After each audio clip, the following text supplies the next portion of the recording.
About we give you that quick overview of what's happening on today's stream. We're going to start off with some brand new gameplay footage, right? That's right. A first look at some brand new footage focusing on the many cool features waiting for you in the open world of the Blood of Dawnwalker. Everything recorded in engine, on PC, on the latest build, and we're really excited to show you how far the game has come as we're getting ready for the launch.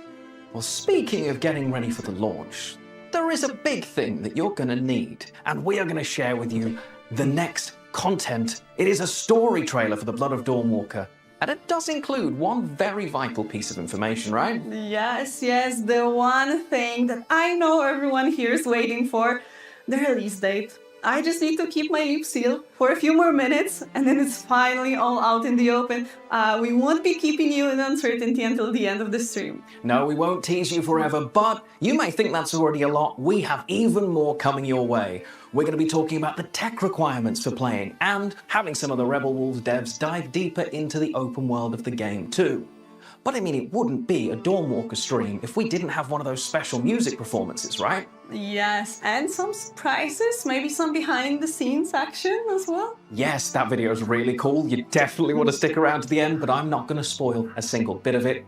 We're also going to be taking a look inside the box of the Blood of Dawnwalker, including the collector's edition of the game as well. That's a lot of exciting stuff we have been so looking forward to sharing with you, so let's not prolong the intro anymore. Let's jump straight into our newest gameplay video. Enjoy!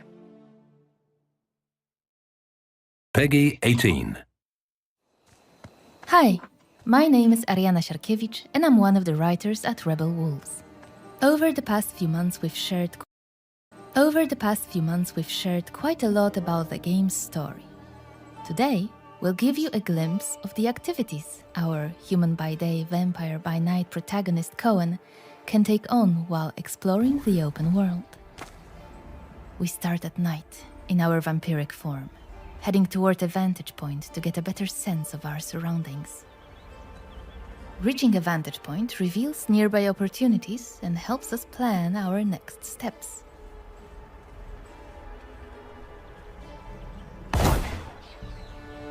Just gorgeous. Few brave these woods. Folks say they're chock full of monsters. Village of Malagir. Codrin's family's land. Malagir Monastery. Its best days are long behind it. I don't think I'll find anything else here. Let's open them up and check nearby points of interest. Some are tied to Brensis's officers. More on them shortly. Others to hidden mysteries, haunted sites, and shrines used for fast travel, which can also serve as quest objectives. Let's mark one and head there.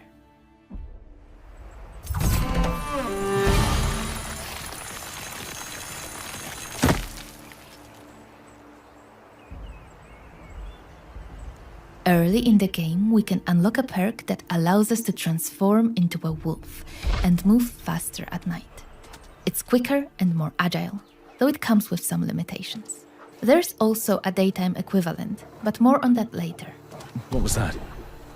Is someone in trouble? It looks like we've come across a group in need of help. Whether we intervene is up to us, and both choices can lead to unexpected outcomes.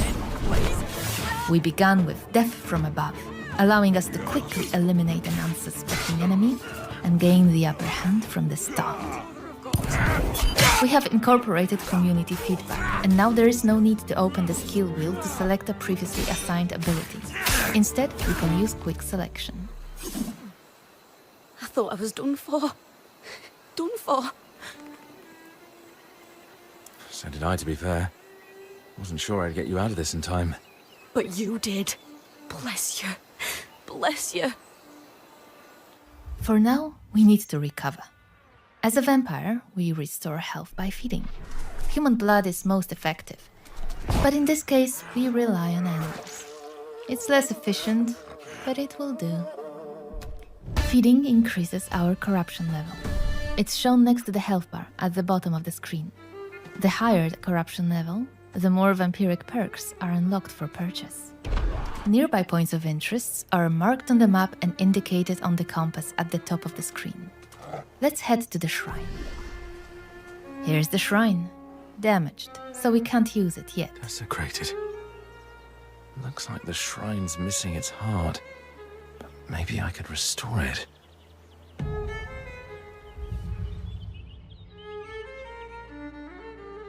The tracks, they're fresh. There's a trail nearby. Let's follow it.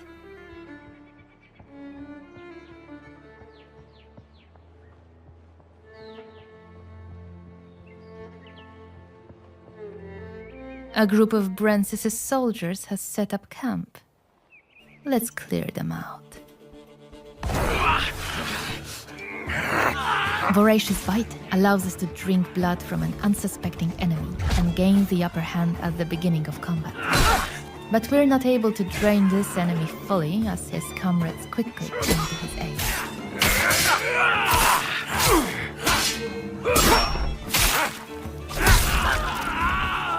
We use Piercing Shriek to briefly stun the weaker opponent, giving us an opportunity to take on his commander. When an enemy blocks and interrupts our attack chain, we can use Charge to prevent a counterattack.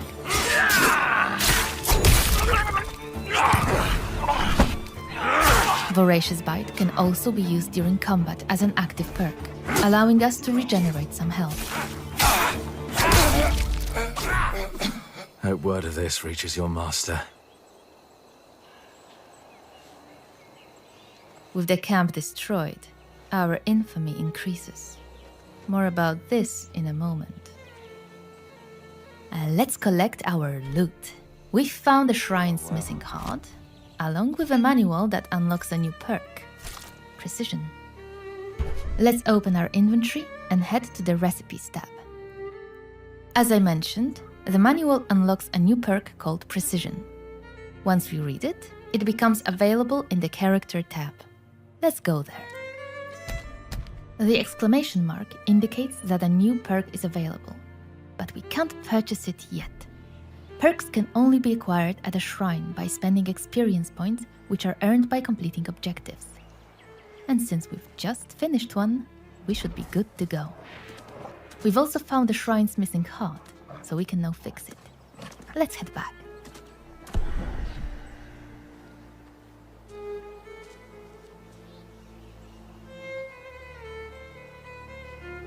You're welcome. With the heart restored, the shrine is rebuilt. We can now use it. Let's start with the perks menu. In the Swordmaster abilities, we find Precision, now available for purchase. As you can see, it costs both experience points and a time segment, indicated by the hourglass icon. Let's learn it. Now let's take a look at the Vrakiri perks. With our corruption level increased and another experience point available, we can unlock new abilities, again marked with an exclamation point. The corruption level required to purchase a perk is indicated in the tooltip on the right side of the screen. Let's purchase one.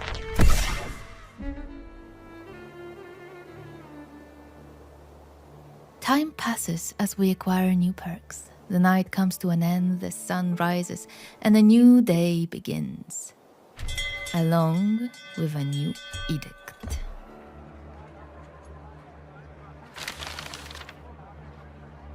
Edicts are tied to the infamy system we mentioned earlier. Several have already been proclaimed since the start of our journey. The higher our infamy, the harsher the edicts, and the more challenging the world becomes. It's a sign that Brancis is vigilant and reacts to our actions in Vale Sangora. Infamy reflects how much we disrupt the operations of Brancis's followers. Let's take a closer look at one of his officers, Ambrose. In the right corner of the screen, we can see his level of aggression towards us. When it reaches its peak, a new questline is unlocked, influencing the story and shaping our future confrontation with Brancis. As you can see, multiple open-world activities are tied to Ambrose. all connected to his operations. Let's go back to the map to mark one of them, and then let's head there.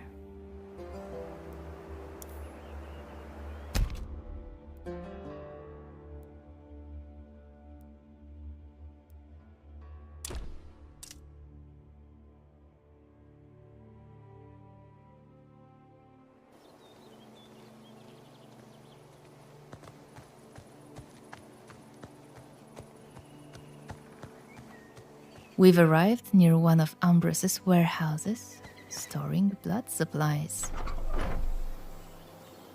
Killed. Go back where you came from. I don't... Time to restore the order. Charge is an ability shared between human and vampire forms. This enemy was weak enough to stun them with it. Shit.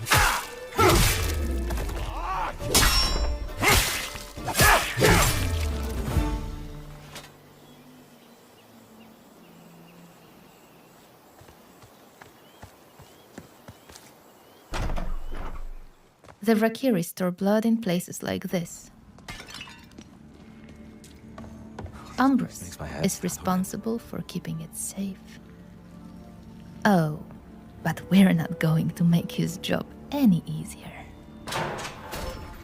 Another group of soldiers stands in our way.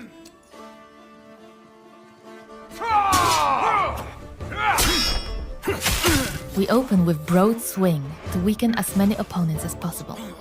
Then follow up with Burning Blood, which briefly staggers the enemy and applies a damage over time effect.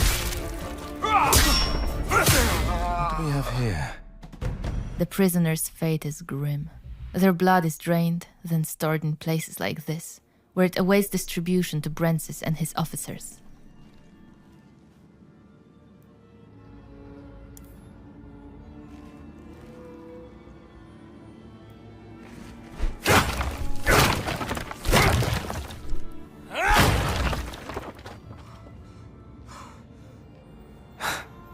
Feels nice. Hitting them where it hurts.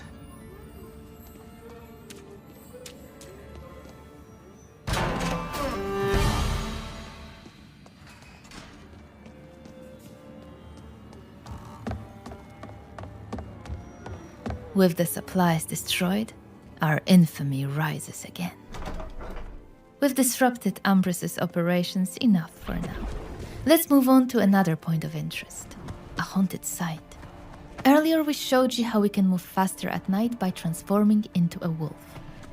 To increase our speed during the day, we can unlock a hex called Mercurial Fervor. Haunted sites are only accessible during the day, as they require blood magic, unavailable in vampiric form. Completing them strengthens our magical abilities, but also puts our combat skills to the test.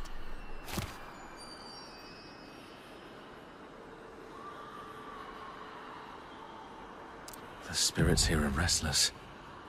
Perhaps I could help them somehow.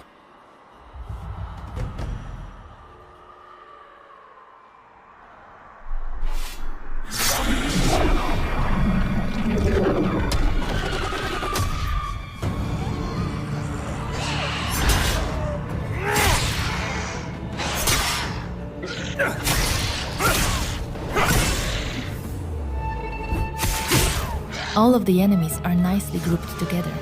It's a perfect opportunity to use Ravenous Flock, a perk that damages opponents in an area twice. First on activation, and then in the follow-up attack.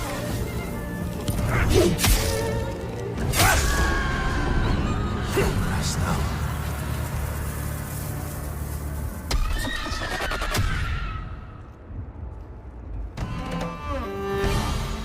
The enemies are defeated, so let's collect our loot. These haunted sites may reward us with ancient texts, allowing Cohen to become an even more powerful wielder of magic.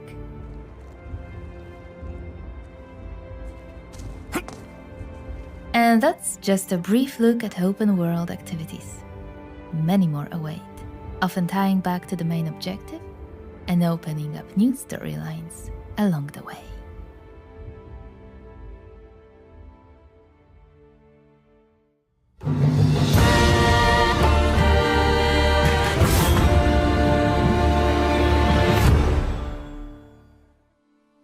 Welcome back, everybody, and I am so excited that you finally got to see more of the game's open world. All those little flavors that you've just got to see, whether that's the shrines that you now know about or the vistas that open up areas on the map. It is so cool. And that Brent's clique also, the quests that they have out in the world are going to impact things. Yes, yes. Everything you do in the open world influences the story, your story. So you can work your way into breaking up Brent's network of allies if you want. It comes with some risks, but also, might offer some interesting rewards. So you'll need to decide how to approach that. Well, I love it when my decisions actually make an impact in a game. I mean, to ruffle their feathers or to not ruffle their feathers. That is the question. And yes, I probably could be more English, thank you for checking. But one thing I did see in there, more important than my Shakespearean skills, Cohen can turn into a wolf. How cool's that? I know, right? It is our nod to the original Dracula novel and to our team, of course, our wolf pack. That makes sense. I mean, I now understand why there isn't a horse, and it's great to see a nod to the wolf pack as well, but it isn't the only ability we just got a glimpse of. We saw different vampiric and magical abilities that players can use as well. Yeah, many of them can be discovered by exploring hidden, mysterious places, finding forgotten books. You can uncover the lost past, learn its secrets, and use those secrets to your advantage. I really love that the system isn't linear when you're learning skills. It isn't just get experience, get skill point. I'm going to be rewarded for exploring the world. That feels so cool. I can't wait to go all over Vale Sangora and try and find every single one of them. Well, I know you will be doing that, I know. And it is fun, trust me. Anyway, I think it is time for the most important part of today's stream, the Blood of Dawnwalker story trailer. See you on the other side. Peggy 18.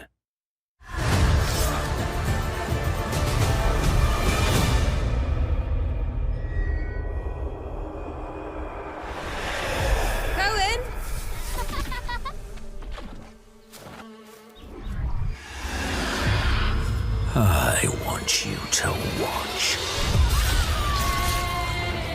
What did you do to me?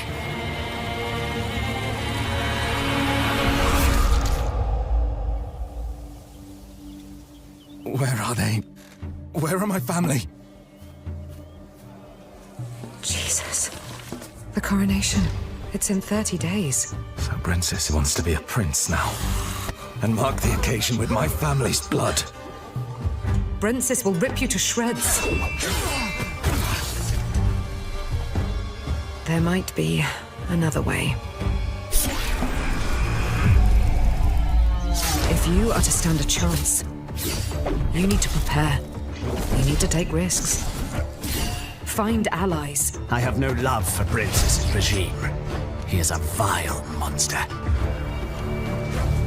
Some have already taken up arms, haven't they? A Vrakir joining the rebellion? Are you serious? What on earth are you? It's as if the Vrakir in you is dormant during the day and awakens with nightfall. You're not the only one wanting to see Brent's turn to ash. We're in for a rough time. Follow me and do your best to survive. It's easy to go a step too far. Go down a path you can't turn back from.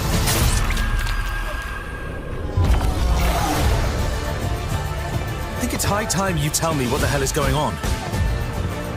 In the end, it's every man for himself.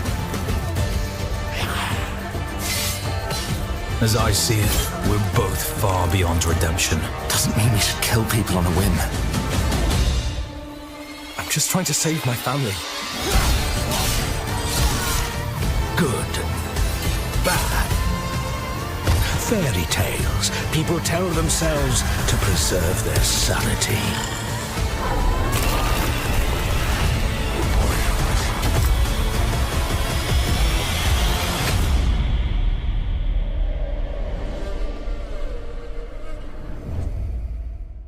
We're back and we've got the release date. We have the release date, September 3rd. Mark your calendars. It's only 4 months away. 4 months is not a long time. It's going to be here before we know it. And that trailer, it was absolutely packed. I can already imagine everybody screenshotting, going over and analyzing it on Discord and Reddit. I can't wait to read through those later. There is a lot to unpack there, that's true. And our devs will actually dive a bit deeper into it in a moment as well. Fair enough. Well, I won't steal their thunder. Remember, that release date is September 3rd, 2026. Don't forget it, write it down.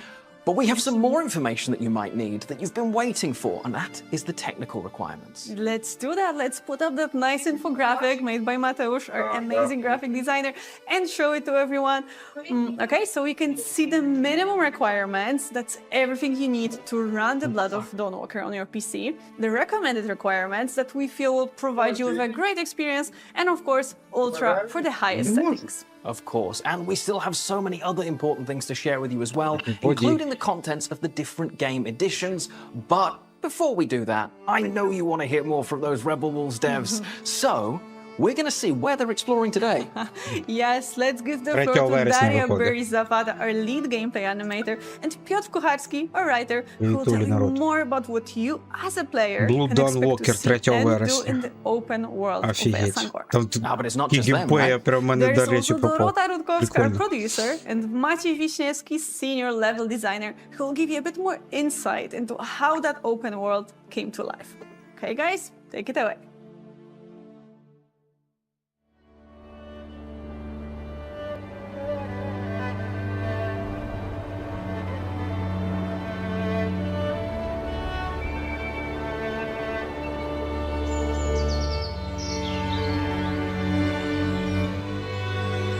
Bandai Namco буде видавець. Видавник.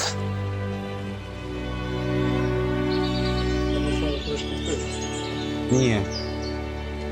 Ні. Я.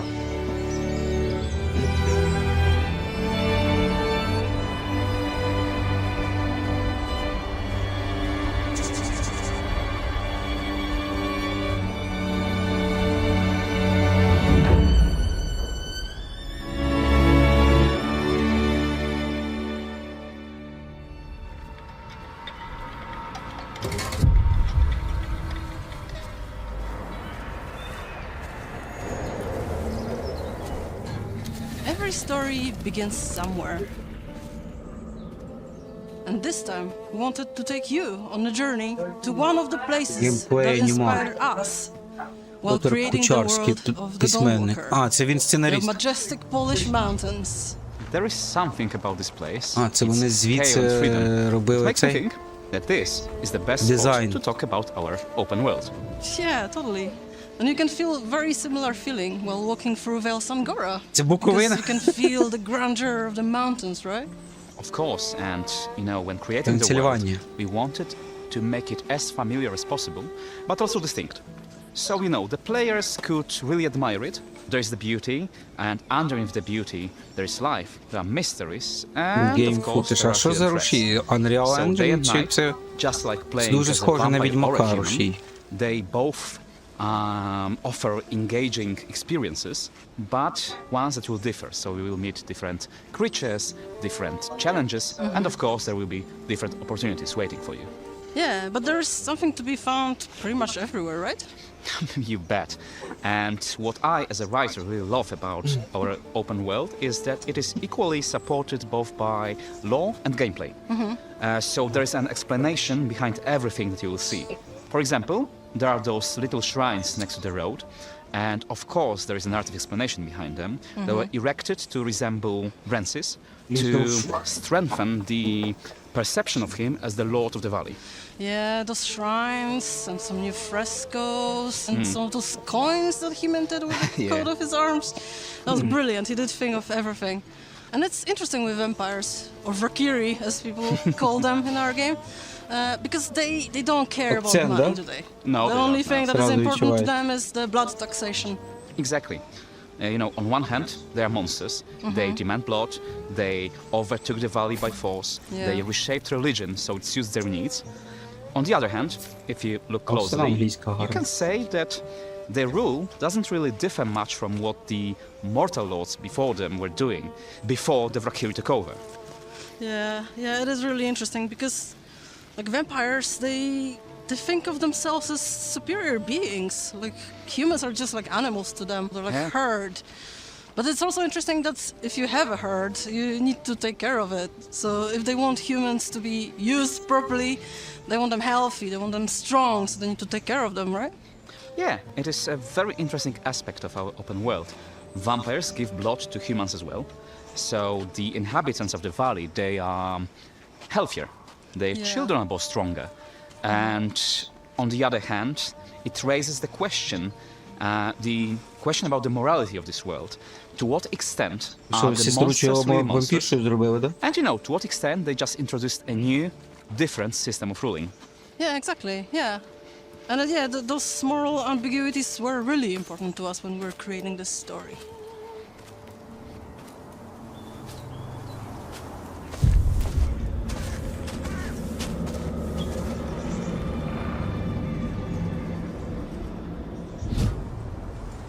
All these moral ambiguities we talked about, they tie into the characteristics of all the vampires we meet in the game, right?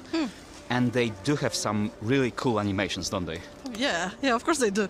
I absolutely loved working on those animations. Right. We actually used one of the former UFC champions because we were looking for an actor who would be perfect for Bakir, the big guy, the big boss who is so big, but he's also agile and quick. So, this guy was perfect. He's also a gamer, so he was just a perfect match. Right. He understood the character, and he also understood the gameplay. Цікаво, що тут вони хотять зробити, що шукаєш собі союзників, вампірів. And it's not only about those special abilities, but also about combos, finishers, and everything that makes combat look really dynamic. And it's especially important when it comes to Cohen and his, dual nature. Oh yeah, of course. Cohen was the most important character in the game, obviously, so we wanted to make him amazing, right? Yeah. And he was a challenge. He is at the beginning of his story, and he is just learning everything. He's not a sword master, or he is also not a seasoned vampire. So we did want to show a little bit of uncertainty in his moves and things like this. Then you start discovering some really cool moves, some combos, and you can start using the claws. You can bite people. How awesome is that? Yeah, it's all what the gaming is about, right? And it's also about creating a world that is both unique and characteristic, but also feel like it could exist just beside you.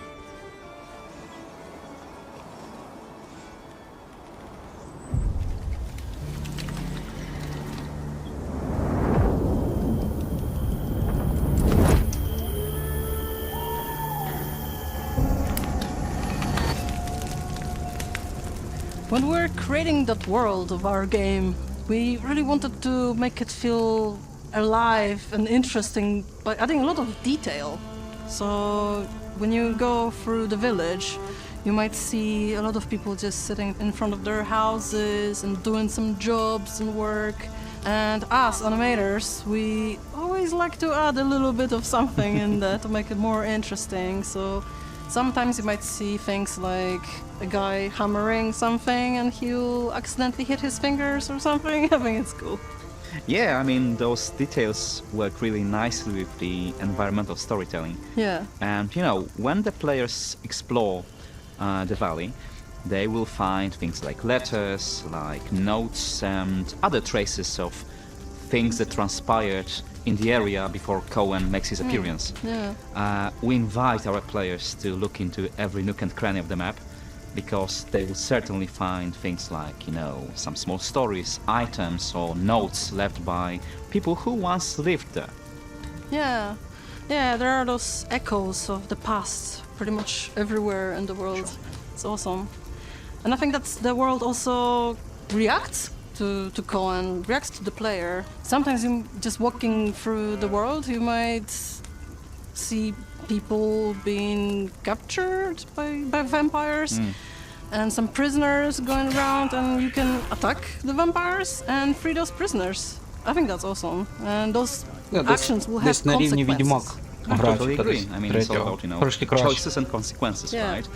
Yeah. The simplest example of that would be if a player kills a blacksmith in a village. So the forge, of course, becomes closed, and Cohen has to take his business elsewhere, right? Yeah, it's like imitating the real world, where all the things that you do will have consequences. Yep. And, you know, both Cohen and our players will soon find out that Bale is beautiful, but it can also be quite unforgiving. Yeah, I think this is what I like the most in our game, that there's this great contrast. Like, on one hand, you have this amazing, beautiful, serene world, and on the other hand, there's this really strong, tough story. There are tough decisions and dark themes, and I think this is just beautiful. Yeah.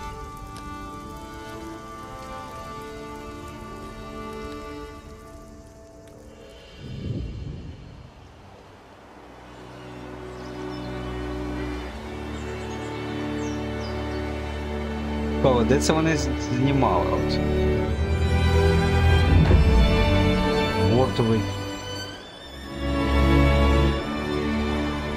Розраби Rebel Wolves.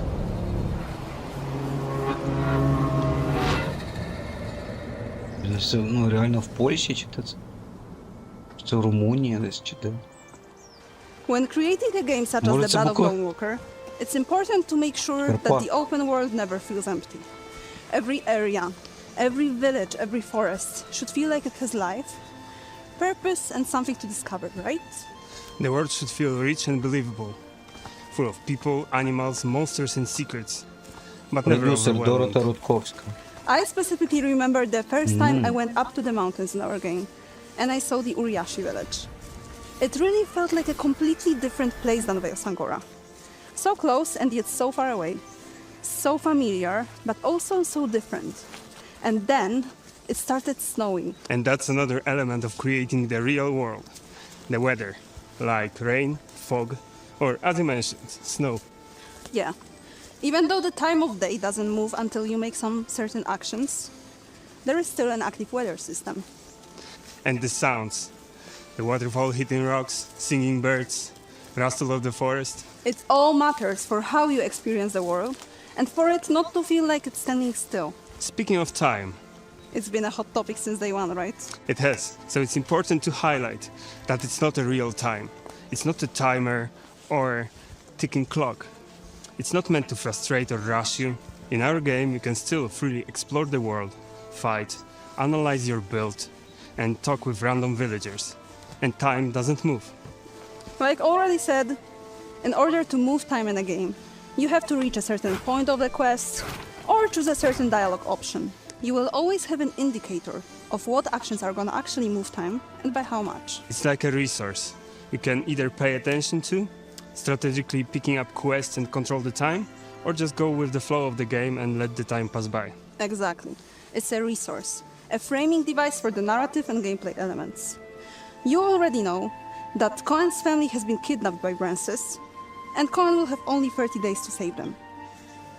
But after that, the game won't end. Just the circumstances will change. And that's where the world itself comes into play.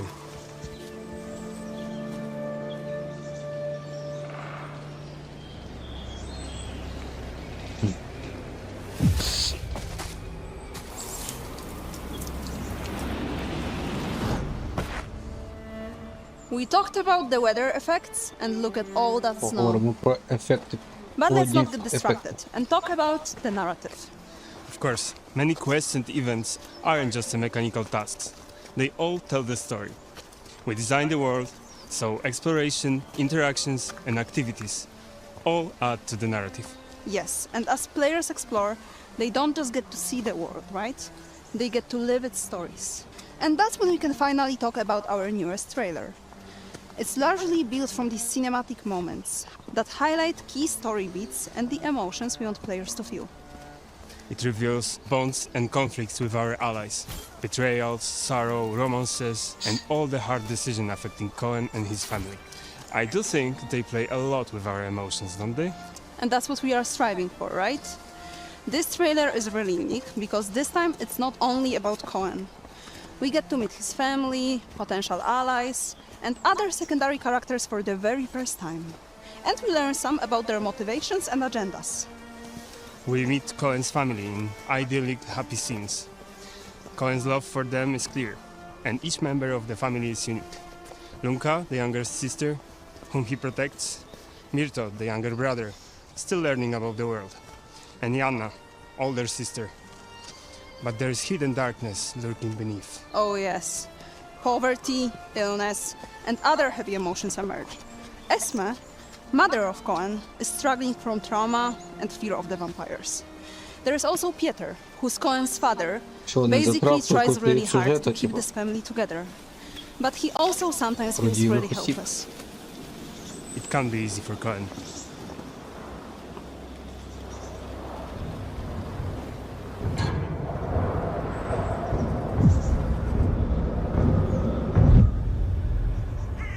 Cohen's world is not only shaped by his family, but also by the people around him. Workers, miners, and neighbors, they all create a community that is the backbone of life in Vale Sangora. Exactly. For example, there's Anka, who may be more than just a village healer. She is mysterious and resourceful, and comes with knowledge of herbs and magic that, eventually, Cohen comes to rely on. But she also hides her secrets. And there is Marat, rebellion leader. He has strong moral compass, and he truly believes that the princess's rule must end. But he's not certain if alternatives will be better. At some point of the trailer, you can also see Laka, who has her own mission and personal goal, which takes precedence over anything else in her life. And that often puts her at odds with others. There are a lot of amazing characters waiting for Cohen along his journey. Agreed. Each of these characters has their own motivations, story, and impact on Cohen's journey. They are not just side characters or companions. They shape the world around Cohen and make it feel alive, reactive, and deeply connected. Their fate, and also Cohen's fate, and how he will shape as a person, heavily depends on the players. Oh yes, I cannot wait for the players to experience all the difficult choices for themselves. The bonds, the conflicts.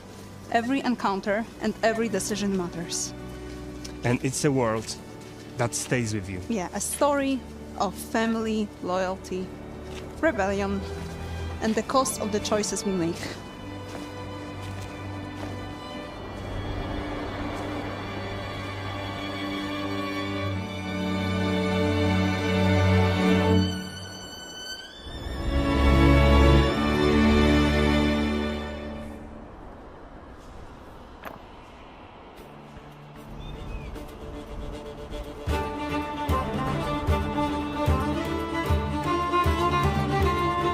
Саундтрек літній буде.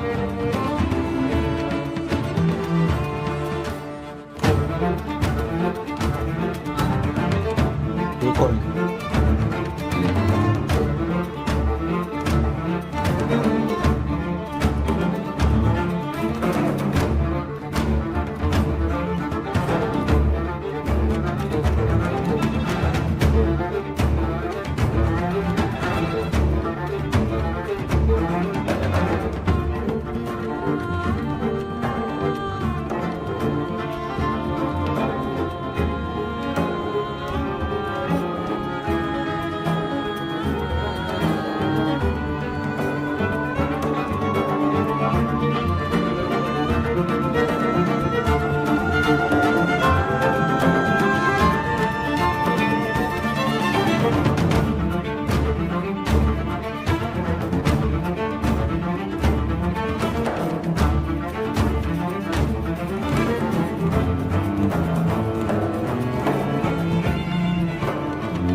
Честь.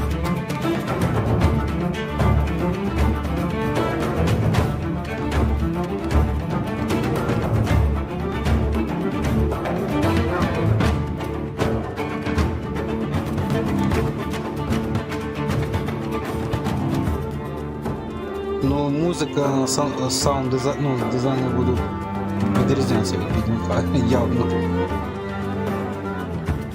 Хоча стилістика це середньовіччя. And where do we begin? It has to be with that music. It is a bit different, right? It is so much energy in that track. Wow. And a load of cool insights as well. We learned a couple of different character names. They've been revealed. We know Myrto, Anka, Lakra, and now Mara too. Yes, the most vigilant of you might already know some of these names. I teased them on our Reddit and Discord. Like Cohen's siblings, Myrto, Yanna, and Lunka, of course. Everyone knows Lunka. Anka and Lakra from our January teaser. And yes, Marat is the new one. He's the leader of the rebellion, and you could notice him in the trailer too. Yeah, I saw him in the trailer, but I saw a few other characters as well that I don't think I recognized. No, and you will not know more about them because I cannot share too much to not spoil anything. You'll need to meet the others in the game in September the 3rd. September the 3rd, okay, got it. I'll wait till then. But if I'm not mistaken, the pre-order should be launched any time now. I think we might be already live. Well, what a perfect time for us to look at the different editions of the game, starting off with the digital editions. There is 2 of them, the Standard Edition and the Eclipse Edition, which comes with a digital world compendium, a digital comic book, and a digital soundtrack. And we also have the physical editions as well. Yes, the first print of the Standard Edition, we're calling it the Day 1 edition, will additionally include a steelbook and a map of Ves Angora. It will be available at retail worldwide, both for pre-orders and for the release while supplies last. Just please make sure to check the product description on your retailer's store page to confirm the included items, as their availability may vary by region. Really exciting to get more than just a disc in a physical edition. I do love a game map. But next up, we have that collector's edition, and this one has a lot in it. It deserves its own introduction. Peggy 18.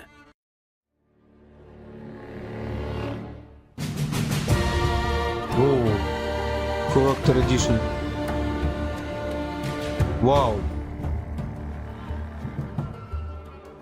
О, це круто прям. Концепт-арт. Стілбук. Вау, диви, який стілбук топовий. World Map. Воу, хорош. Collector's Edition. Короче, саме головне, що ми знаємо, що на 3 вересня виходить. Dawnwalker. Awesome. Let's break down what we just saw there. Okay, so in addition to the standard Day 1 content, so the steelbook, the map of Ves Angora, and the game, of course, you will also get a code to redeem the digital Eclipse edition, which comes with the digital soundtrack, digital comic book, and digital World Compendium, as well as a physical edition of the World Compendium and our special Cohen figurine. All of it packed in an amazing box that you can see on the screen. It will be available in the Bandai Namco stores and selected retailers. It's really cool. Everything from the other editions and more. It's just what you want from a collector's edition. Yes. I need it just for that statue, let's be honest. I know, right? Shout out to all of the talented people working on all of the editions, to be honest. And one more thing, as a small thank you to those of you who decide to show their support by pre-ordering the game, you will receive a code for an early unlock of this Sangoran Wafers armor set for Cohen. But worry not, if you don't pre-order, you will still be able to find this armor set later in the game. Oh, I'm glad you can still find it later in the game as well. That's really cool. We still have that behind-the-scenes video waiting for you all, so do stick around to the end to check that. But that is it from us in the studio today. Don't forget, you can still hear more about the Blood of Dawnwalker on all of our official social media channels. Yes, follow us if you'd like to stay up to date with the Blood of Dawnwalker. And remember, you can pre-order the game already on Steam, PlayStation Store, and Xbox Store. It's coming out on September 3rd. It is indeed. Thank you for joining us, everyone. Stay safe, and we will see you soon. Bye. Прикольно, дякую. Що, всім до зустрічі.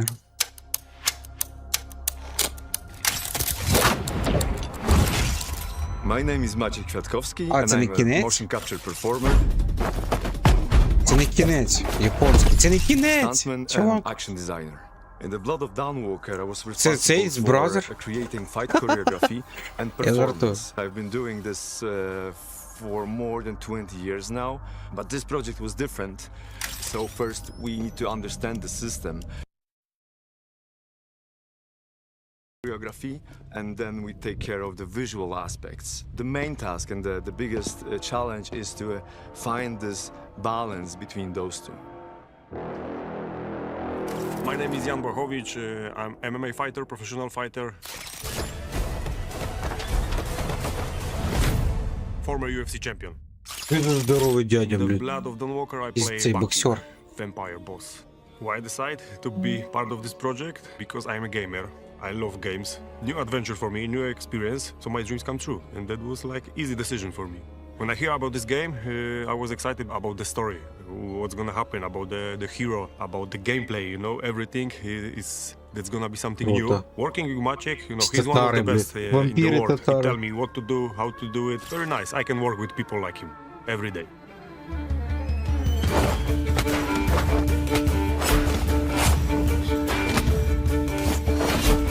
Ого, який motion capture крутий.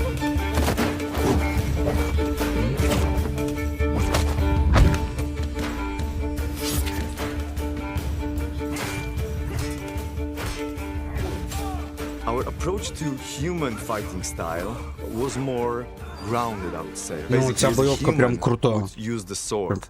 So when the night comes and Cohen turns into a vampire, we can introduce his superhuman strength, his superhuman speed. It all is visible in his fighting style.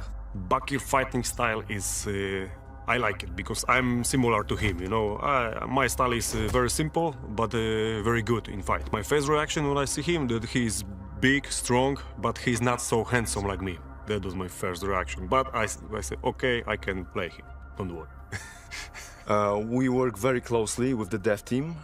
It's a constant back and forth between design, choreography, and then the performance, because they're, you know, one thing influences another. Vampire combat is more over the top.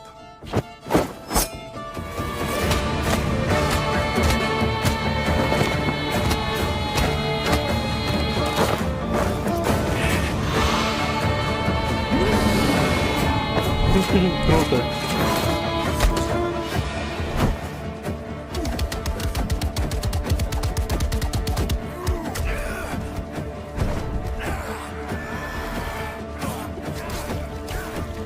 Ну це круто, народ. I would say I enjoyed the most overcoming the obstacles, so overcoming the challenges. This project was particularly challenging because of the combat system, and we wanted to find this perfect balance between immersive and responsive combat and visually engaging moves. But once we did it, we were absolutely blown away by the effect. I don't think that I use any Bakir moves. He used mine. People gonna like him and fear him, and I hope so that I'm gonna kill every player, even, you know, minimum 5 times. I just can't wait to see players' У reaction. них у всіх такі очі гарні, у цих поляків. They're gonna have, you know, Такі amazing сині. adventure to play this game.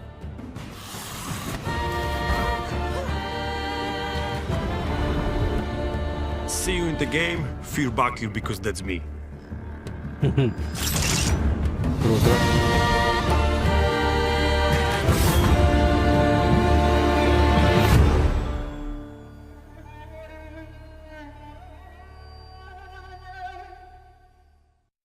Hello, everyone, and welcome to our Blood of Dawnwalker after show Q&A session. I am Tanner from Bandai Namco, but I'm not alone. No. I have two fantastic content creators here with me today who have just watched the Road to Launch live stream and have so many thoughts about it.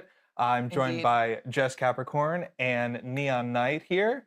I kind of introduced you, but introduce yourself. Hey, I'm Jess. I make content about a lot of stuff, including stuff about vampires like The Blood of Dawnwalker. I'm so stoked to be here. Yeah, I make a lot of YouTube videos about RPGs. This is right up my alley, so I guess that's why I'm here. But of course, we have yet a fourth person, I counted myself, fourth person joining us today is Rebel Wolf's creative director, Mateusz. Hello, Mateusz. Hello. Yes, who are you? I'm Mateusz Tomaszkiewicz. I'm a creative director here at Rebel Wolves working on The Blood of Dawnwalker. Yeah, so we're so Mateusz happy Tomaszkiewicz. for you to come here today. We finally got the release Це date, September польський Хідео 3rd, Кодзіма. just around the corner. Матeusz I Tomaszkiewicz. mean, I'm sure you're just kind of basking in this Як наш post-stream glow, Григорович. but can we ask you Walker. some questions about what we saw today and some burning questions from the community about your game? Absolutely. I'm, super anxious to see the comments online, but yeah, let's do this first. Yeah. So take us off from the start, Mr. Neon Knight. Sure, yeah. One After question a show lot of QA. people in my community asked when I kind of reached out to them, 4 questions, was how you guys approached creating the lore of the Blood of Dawnwalker with, nothing to go off, just starting from scratch, building this whole world from nothing. Yeah, absolutely. So the process was long, obviously. And at first, there was the idea for the character itself, not Cohen specifically, more about a Dawnwalker, who is this, vampire by night, human by day thing. And from there onwards, a lot of work was done to first build off a story, obviously. There were ideas about, having the general plot for him, but also like the general setting of the valley and what do the vampires do there? How do they appear to people and so on and so forth. And I can tell you that the team has put a lot of time into building out Дуже this гарна IP. графонія. And a lot of the work they put in there is work that you will not see in the first game yet. We built out more of the lore on purpose, right? So we can have somewhere to go from there. But of course, we tease a lot of these things and so on. And on top of that, of course, it's not just about the vampires, right? Vampires Ні, are коли one там of зроблять the хоча б українську creatures текстову, це буде that просто inhabit топ. that world. But we also have magic, we have all sorts of creatures, and yeah, a lot of creatures that we don't explore in the first game. Cool. Yeah, I was curious about like the beginning. Like, how did the idea for this game kind of manifest initially? Yeah, so like I mentioned, at first it was the idea about the character and like a set of abilities, right? And from then onward, it was kind of like an evolving process because we knew that we wanted him to have different set of abilities at night, different set at during daytime. From there, the concept of time as a resource kind of was born because we were thinking about how does this work? Like, do you kind of lose control over like when he turns into a vampire or not? If the normal clock was running, right? But in the end, we opted for the system that we have in the game currently, which is that the time passes only when you complete specific actions, right? So generally, this had a lot of like consequences for the game design, for how do other systems tie back into this. We knew that we wanted an open world game, so of course we took some principles that we already had in our minds, but we had to kind of build it up using these new systems. So yeah, it was quite something, I would say. It was a long road to get to where we are now. And yeah, I'm excited. So what do you think was the sort of best part of creating this original world that you had full creative control over, but still using themes and lore that is pre-existing? What was like the coolest part of making that in a new way? Yeah, it's an interesting question because some of us were used to working with established IPs, and of course, both this and working on an IP from the scratch have pros and cons. One definite, good side of it is that we had absolute freedom in what we want to have in that world.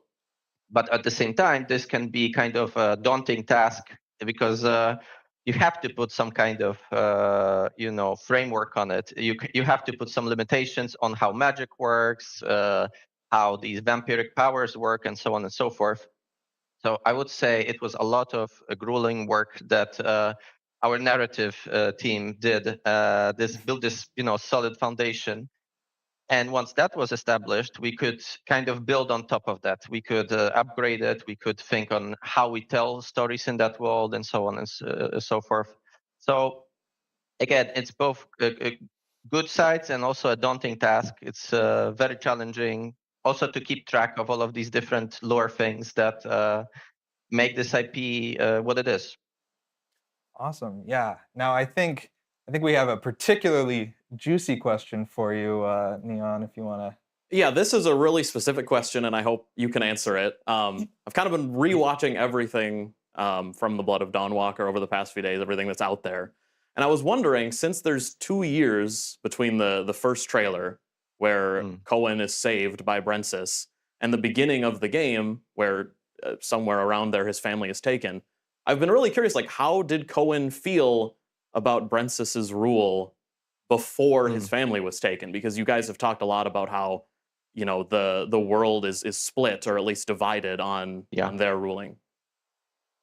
Yeah, so I would say, as most people in the Valley, his opinions are split, right? Because on one hand, the vampires are obviously monsters. They feed on human blood. They demand these payments in blood and so on. On the other hand, they did fix a lot of issues the Valley had, and mainly they cured people of plague, which was ravaging Europe at that time. And you know, on this front, Vale Sangora is doing really well compared to the rest of the world, right? At least rest of the Europe. You know, people are immunized to it. They live in relative peace. You know, there are no wars and so on. On the other hand, you know, it's not all, how do you say it? It's not all rosy. So, of course, the beginning of the game, the prologue of the game tells that story. I don't want to get too deep into this because I don't want to spoil it for the people. But I think we paint a pretty clear picture in these first hours of the game. Yeah, I'm sorry. Sorry. No, go ahead. I just think it's really interesting because Brensis directly saves him and cures his sister in that opening, and then 2 years pass where he's sitting on that, and then, you know, things change. Yeah, absolutely. I can tell you that some people initially see Brensis and still see Brensis as this messianic figure that saved them from this cataclysm. You know, he removed the tyrant because the previous lord was not a good guy, as you could see in the CG. But also you'll learn more about like what he was doing there in the game. He did cure them of plague. He did solve a lot of issues. So a lot of people really like Brensis, actually. But there are also those that work against him, the rebels, namely, but some other factions as well. And you know, they have different reasons for hating Brensis. And yeah, you will also, I hope. So speaking about Brensis, we know some of the names of those important lieutenants in Brensis's entourage. And watching, I was really curious. You know, they're so unique from each other. They're all very like distinct-looking characters. I was just wondering, how did you sort of decide on them, and like where did they come from? Like how did Brensis gather these super different people? So obviously that was a conscious design choice. We wanted them to feel like this gathering of vampires that, you know, are from different time periods, different kind of cultural circles, to show that these cliques, as we call them, so these groups of vampires that stick together, they're not like, you know, they're not very samey. They're people that kind of are bound by similar interests, right? And of course, in the game, we explore in depth on why did they decide to ally themselves with Brensis. Some of them, Ambrose, are his direct lineage, right? He is he was sired by Brensis. And some others are like allies that he found along the way to achieve his goals. Why they joined, of course, you'll get answers for this in the game. But yes, we put a lot of work into creating their designs so they feel very distinct. They have their own like flavor and like personality that we hope it comes through in the quests in the game as well. And yeah, these were like general ideas behind why we picked these specific designs for them. Do you? It's okay if you don't want to answer, but Do you think between the four of them, like, do you have a personal favorite of them? Ah, interesting. So visually, I think I enjoy Zanti the most. So this you know, dark lady who looks like she's grieving all the time, but also like very creepy and so on. I like her design a lot. But in terms of personality, I think Bakir, so this Mongol vampire, is my favorite. He's a bit of a crazy. He does some insane stuff in the game, and you know, he has this very colorful personality, which I really enjoy when I play the game.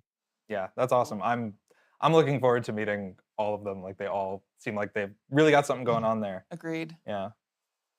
Yeah, so I want to talk a little more about like the open world idea of this whole game, because I know it can be a challenge to have so much, you know, so many things like people, monsters, animals, these like secrets scattered everywhere. And it can be difficult to kind of balance it feeling really intentional with feeling overwhelming. So could you speak to like how you handle that? Oh yeah, absolutely. So I know exactly what you're talking about.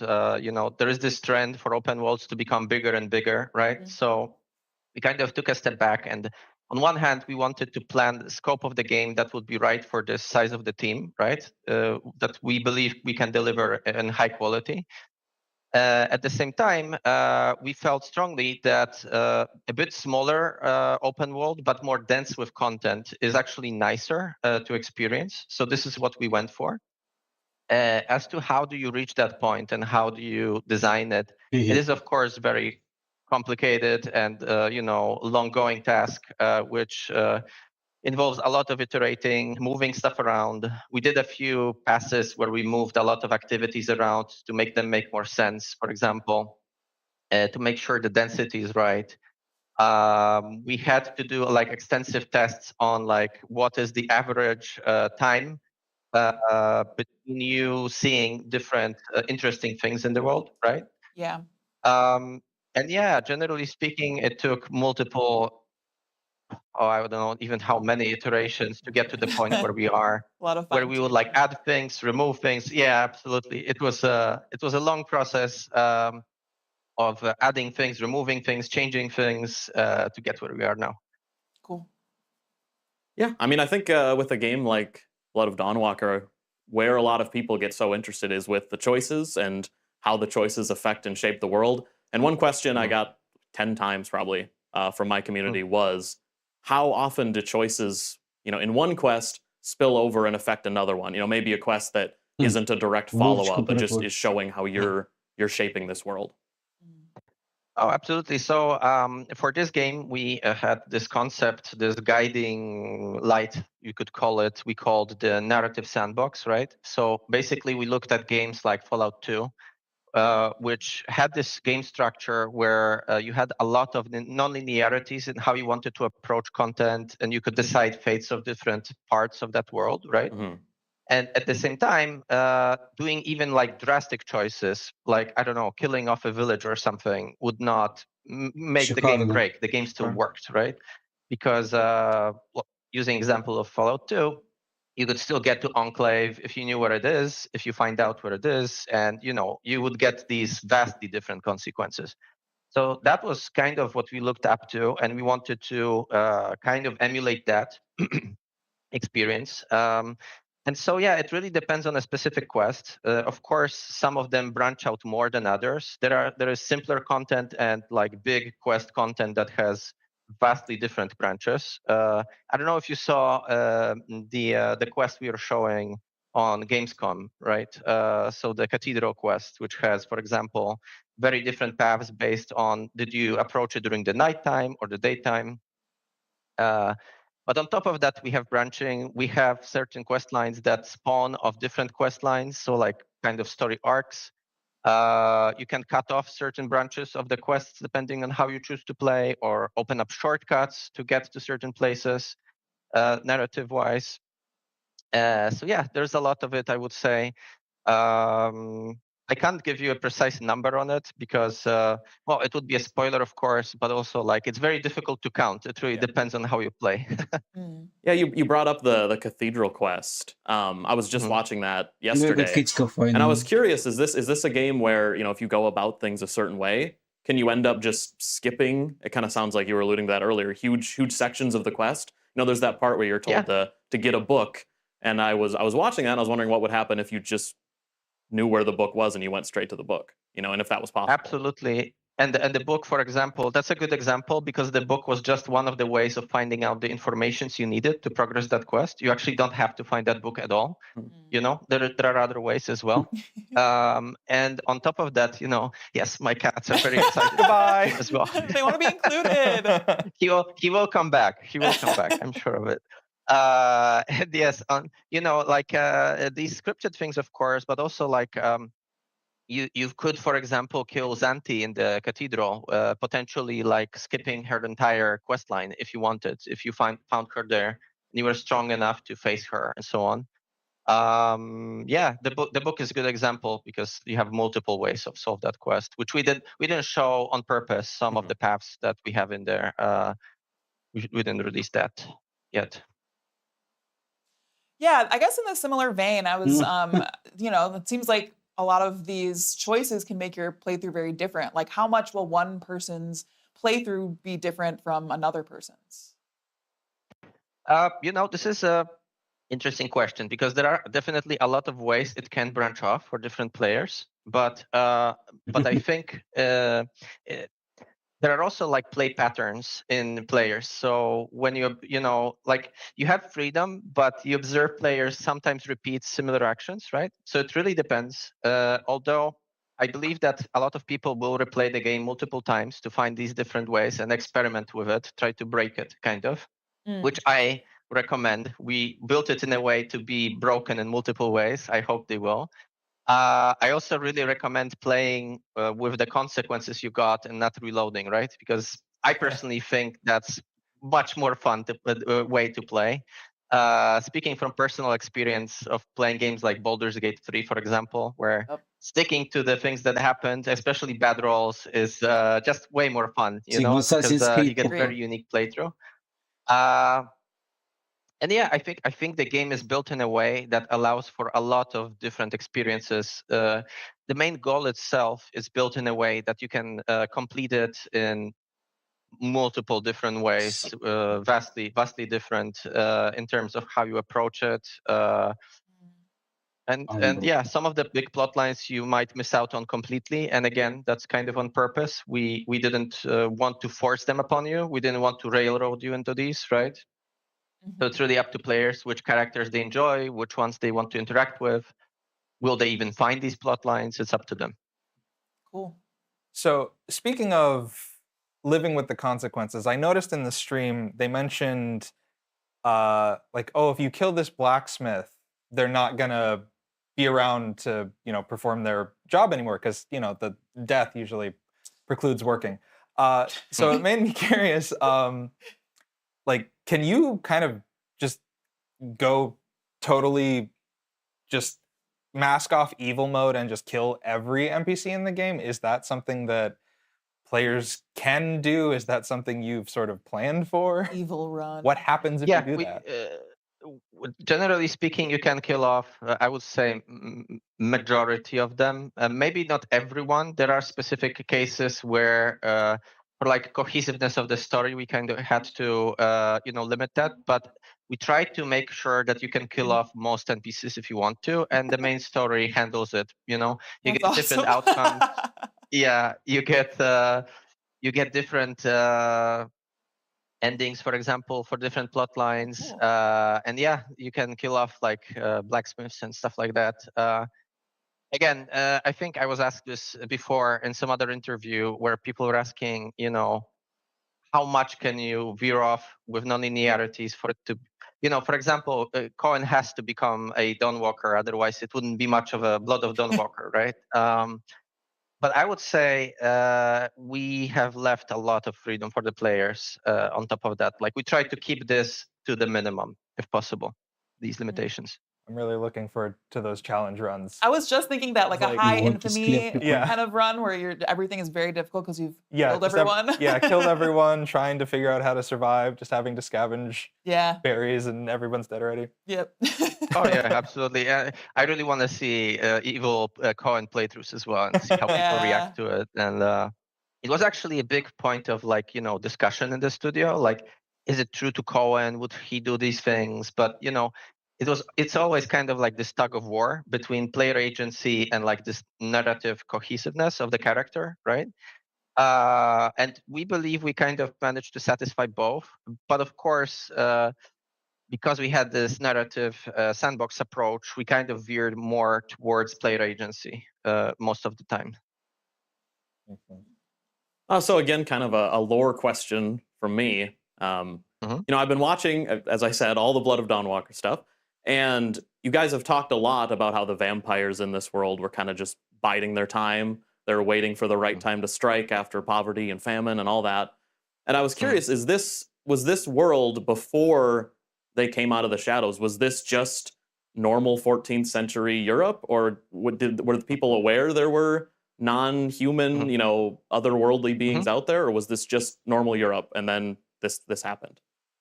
Sure. I would say it was not exactly normal Europe. Like, it is already kind of like altered timeline because these creatures exist. And, I think for the most time they try to stay hidden, but, it's not always possible with humans being as they are, like exploring, getting into places.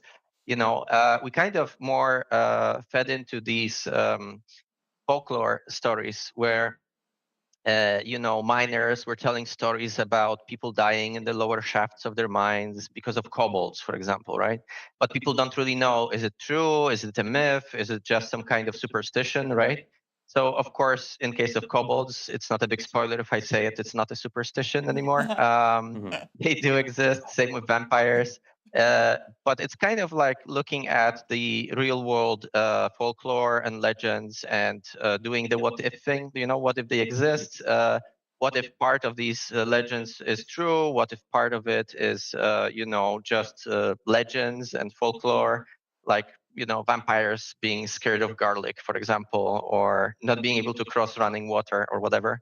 So I would say we try to make it very grounded, so it feels like it could be, 14th century Europe, but at the same time, of course, it veers off of our like normal timeline because all these things like magic and monsters and so on exist. One of the good examples is we have ruins of this ancient civilization in our game that you can explore, and this civilization is fictional, right? It didn't actually exist. We try to make it feel grounded. There are a lot of cool references to like how real ancient art looked like, for example. We tried to make it feel grounded, but it is fictional, and that's already a big split with our real world timeline, right? If I can I ask a follow-up? So were vampires known to? Did people know they existed, or were they just total legend? Maybe because in that intro trailer, when he's saved by Brensis, Cohen seems surprised, but maybe not quite as surprised as I would be if a vampire, cured my sister of the plague. He just seems mildly surprised. Yeah, absolutely. I think for majority of people, it is like a legend. Like a lot of people probably believe it. Most of majority of people never seen one or never met one, right? There are people who spread these rumors and gossip, but very few people, I think, really know that they exist and really interact with them. Obviously, we don't explore it very deeply in this first game because this is specifically Vale Sangora, and they were kind of cut off from the broader world. It's kind of already isolated community, so to speak. But I think for most people, it was a legend. Like Cohen probably heard legends about vampires, but didn't know how much truth is in them. So when he actually saw them, from my perspective, it was a mix of like shock, surprise, adrenaline, because his sister was almost killed a minute ago. Now, she lives and he doesn't know what to make of it. Я тут засыпаю. And yeah, like the backstory of these 2 years, this gap between SG and the prologue, 3 вересня виходить. Where people kind of try to make sense of it and come to А ти знав, що цей DLC до Bloodlines сьогодні вийшло? Доповнення до Bloodlines. Vampires the Masquerade Or in the game too? Yes, like, what can you tell us about Blue that? Line 2 вийшло доповнення сьогодні. We have a number of them, and like I mentioned before, there is way more than we are showing in the first game. Designed for this IP, and I'm sure we'll add more if we have a chance to make more of the Dawnwalker games. The first game, I already talked about kobolds. You mentioned Uriashi, so the kobolds live deep in the caves and like mines, and they are feeding on meat. They're obsessed with meat, you know. They always hunt, and they need to feed, and they are kind of like a hive mind. Гарно, прикольна гра So they communicate with each other seamlessly, and they're like this group intelligence, basically. The Uriashi are people who are like, I would say, half people, half goats, right? And they live high in the mountains. And the way they stay hidden was kind of scaring people away with like causing avalanches and so on. They have their own unique culture. They can use magic as well. They have their own unique brand of magic. And generally speaking, a lot of them are distrustful of Brancis and his regime, but a number of them decided to join his army actually and come out of the shadows with Brancis and his retinue. So you might expect to meet them in Brancis's army. What else? Well, there are more which I don't want to talk about because we don't want to spoil them, of course. Although you've probably seen some of them in the trailers already that we kind of hinted at. I guess I'll put it. That I'll leave bat it there. creature, yeah. I'm riding so high on this kobold revelation. When you said kobolds, I was just like, oh my! I didn't even consider kobolds in the equation. Томашковський. Yeah, they're pretty cool. I like them. Yeah, but let's switch gears a little bit and touch on the combat, which is obviously a big part of this game. So yeah, I would love to hear more about the skill tree and like the abilities. I saw a little bit of deflect parry action in there. Like, what can you tell us about the combat? Yeah, absolutely. So as you could have seen, the combat is directional, but we put a lot of effort to make it very accessible because we know that a lot of people might be a little bit daunted because of the directions, the level of complexity, and so on. We have 4 directions from which you can attack and you can block. And basically, blocking in the correct way kind of gives you advantages, like it regains you some stamina, maybe staggers the enemy, and so on. But you can also use something we call the Omni Block and Omni Attack, which is basically allowing Cohen to attack from random directions if you prefer. It will probably not allow you to min-max it as well as you would if you actually use the directions, but it's really up to the player. We also made it very customizable in terms of the difficulty settings on purpose. We have this robust system where you can adjust the RPG difficulty separately from action difficulty, for example. Like how the stats scale up, like with the higher level enemies and so on. Or like the amount of health, the damage they deal. That would be the RPG side of the difficulty. And then you have action, which is like the opportunity windows, like behavior patterns for the enemies, and so on and so forth. So you can customize a lot on this front. Of course, you can also modify stuff like the directional markers, which are kind of like a helper, to show you from which direction they're attacking, for example. You can turn that off if you want more hardcore experience, just animation-based. And on top of that, as you mentioned, we have development trees and these special abilities. We have 3 development trees. Vampirism, which obviously contains all the perks and powers related to being a vampire. We have Sword Mastery, which relates to all sword fighting abilities. And then you have Witchcraft, which is the human magic. You can use it only during daytime. And this refers to all the hexes that you can cast on people. This super speed that you could see in the stream. And other abilities like that from this family. And what is important to also note here is the development trees are divided into 2 separate sections. You have perks, which are like these like passive upgrades for your character, right? Like how much damage you deal with certain thing, how do these go into like synergy together and so on. And then you have abilities, which are these active skills or spells that you can activate during combat, right? So the way you do this, of course, is you charge up this resource during combat, and then you get to spend it during combat for these more, visually stunning and like effective skills, like casting a curse on someone, or like biting into someone as a vampire during combat, or even like we have skills like blowing someone up by manipulating their blood. What? All of these. And I would add on top of this, what I think is interesting is different ways of obtaining these abilities. It's not just skill points that you get as you level up.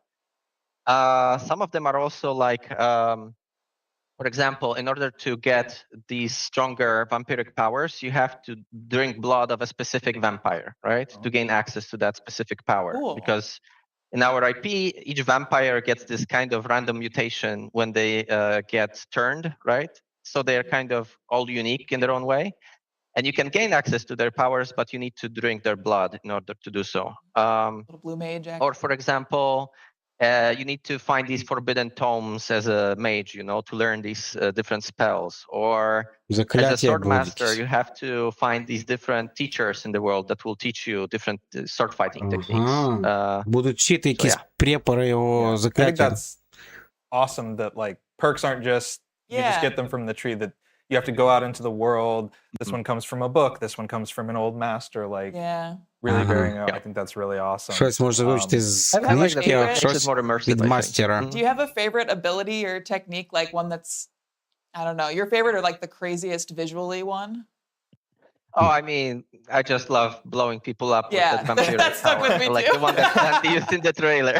That seems like an instant number one. Yep, that'll do it. It's very easy for me. It's just so much fun. I also enjoy a lot of the hexes because they combo together nicely, and you can create these insane sequences where you cast hex a lot of enemies, and just craziness happens in combat. I also enjoy these. I usually lean towards mages in video games where I play, so that's where it's coming from. Cool. But I think all of them are kind of cool, and you can build interesting combos with them. I think.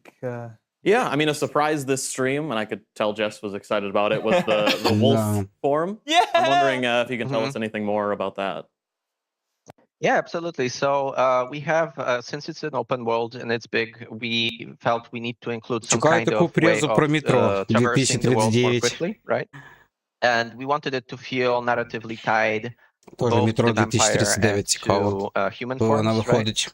At the same time, we have these different ways of traversal, which we already shown before, like the shadow step, which is this kind of like traversing to distances in this puff of smoke, or this ability that allows you to attach yourself to vertical surfaces, right? So you can walk on those. And with the wolf form, for example, you can traverse seamlessly by changing into a wolf, maybe then doing like a jump, maybe even like attack an enemy at the beginning of the combat, or then jump on like a wall and like climb up. And it's just this very nice, seamless way of traversing. Of course, you can upgrade it in the development trees. You can upgrade it to move even faster as you develop your character. With the mage, we have this ability that is a little bit different. It kind of slows down time in the world to allow you to traverse it faster. The fun part about this, in my Всім до зустрічі. Чекаємо 3 вересня. The Blood of Dawnwalker. Олегіч, дякую, що заходив. До зустрічі, народ. Yeah, so I think they're both kind of cool in their own ways, and they are thematically tied to who Cohen is as a Dawnwalker.